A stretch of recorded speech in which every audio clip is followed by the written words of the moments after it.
যদি এরকম করে থাকে তারা নিজেদের জন্য আত্মসাৎ করে তাহলে এটা একটা শাস্তি হওয়া উচিত। মানবতার ফেরিওয়ালা আমার কাছে মনে হয় 100% এর মধ্যে 90%ই just self branding and show off ছাড়া কিছু না। কোনো মানুষকে বিচার করার আগে একটু ভেবে চিন্তে দেখে শুনে বিচার করা উচিত, প্রশংসা করা উচিত যে আসলে সে কি করছে, তার মানবতার ফেরিওয়ালার মুখোশের পিছনে কি মুখ লুকিয়ে আছে। এখন নৈতিকতা সবার মধ্যে থাকাটা উচিত। আমাদের নৈতিকতার মূল্যবোধ যদি চলে যায় তখন হচ্ছে কি এই কাজগুলো করে। মানুষের মধ্যে নৈতিকতা থাকলে ভালো কাজটা আসবে, আর নৈতিকতা হারিয়ে গেলে খারাপ কাজটা চলে আসবে, এটা স্বাভাবিক। তো তারা কি করতেছে আমরা জানি না, আমরা বিশ্বাসের জায়গা থেকে আমরা তাদেরকে এগিয়ে দিয়েছি, তাদের সাহায্য করেছি। তারা যেটা করেছে এটা যদি তারা ভুল করে তাহলে তো হচ্ছে কি অন্যায় করতেছে, আমাদের বিশ্বাস নিয়ে খেলা করতেছে। যদি এরকম করে থাকে তারা নিজেদের জন্য আত্মসাৎ করে তাহলে এটা একটা শাস্তি হওয়া উচিত। দেখেন এই জায়গাগুলোতে আমরাই তৈরি করেছি। মানুষ কখনো ছোট থেকে উপরে উঠে কখন, যখন আমরা তাদেরকে প্রায়োরিটি দিয়ে থাকি। তো এই জায়গাগুলোতে যখন সৃষ্টি হয়েছে সেটা আমরাই তাদেরকে প্রাধান্য দিয়েছি। তারা যে ছোট ছোট কাজ তারা আমরা সোশ্যাল মিডিয়াতে এটা বারবার হচ্ছে প্রচারণা করতে সহায়তা করছে। তো দোষটা যখন আমাদের থেকে শুরু হচ্ছে তাহলে সমাধানটা আমাদের থেকেই শুরু করা উচিত।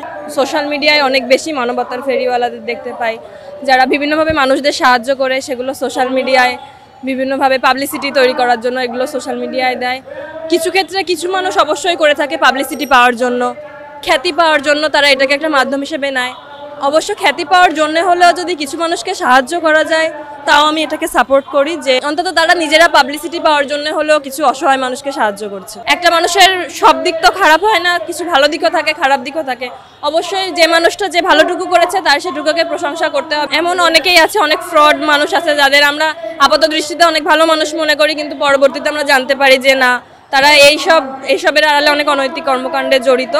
তো এক্ষেত্রে কোনো মানুষকে বিচার করার আগে একটু ভেবে চিন্তে দেখে শুনে বিচার করা উচিত, প্রশংসা করা উচিত যে আসলে সে কি করছে, তার মানবতার ফেরিওয়ালার মুখোশের পিছনে কি মুখ লুকিয়ে আছে। মানবতার ফেরিওয়ালা আমার কাছে মনে হয় 100% এর মধ্যে 90%ই just self branding and show off ছাড়া কিছু না। কারণ আমি কিছুদিন আগে দেখলাম যে একজন পানি খাওয়াইতেছে অ্যান্ড সে রিক্সাওয়ালাটা বলছে মামা ছবি তুলবেন না, এরকম একটা ফ্যাক্ট। তো আমার কাছে মনে হয় যে এই সেলফ ব্র্যান্ডিং অনেকভাবেই করা যায়। এবং মানবতার ফেরিওয়ালা আমি যদি কাউকে পানি খাওয়াই, ঠান্ডা পানি খাওয়াই, বা কাউকে যদি আমি কোনো কিছু কিনে দিই, হ্যাঁ আমি একটা দুইটা ছবি তুলতে পারি, সেটা মানুষকে বোঝাইতে পারি যে হ্যাঁ এটা মানুষকে করা উচিত। But at the very same time তারা দেখতেছি যে না, তারা যদি ধরেন একটা কোনো কিছু দিচ্ছে বাট ওইটারই ছবি আসতেছে মোটামুটি 500টা। সো এই থেকে বোঝা যায় যে আসলে এক্স্যাক্ট মানবতার ফেরিওয়ালার যে ডেফিনেশনটা আমরা পড়ছি বা আমরা যেটা জানছি সেটা আসছে না। তো এটাই আমার কাছে মনে হয় যে তারা খুবই বেশি বিলিভেবল না।